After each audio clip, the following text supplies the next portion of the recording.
আজি ৰাণীপুখুৰী গাঁও পঞ্চায়তৰ পৰা আঞ্চলিক সদস্য হিচাপে মই বিনা প্ৰতিদ্বন্দ্বিতায় জয়যুক্ত হৈছোঁ।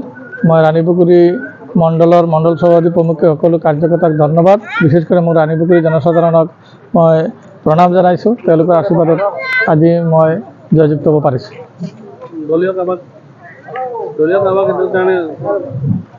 দলীয় নেতৃত্বক মই ধন্যবাদ জনাইছোঁ। তেওঁলোকে আমাক যি দলৰ প্ৰাৰ্থী দিছে, সেইকাৰণে মই দলীয় নেতৃত্ব জিলা মণ্ডল শ্ৰদ্ধাৰ সন্মানীয় বিধায়ক মহোদয়, এই বিধায়ক মহোদয়ৰ সবল নেতৃত্ব, তেখেতৰ উন্নয়নৰ প্ৰতি আকৃষ্ট হৈ আজি আপোনালোকে দেখিছে পাৰিছে যে বিৰোধী প্ৰাৰ্থীসকল তেওঁলোকে আমাৰ ভাৰতীয় জনতা পাৰ্টিত যোগদান কৰি আছে।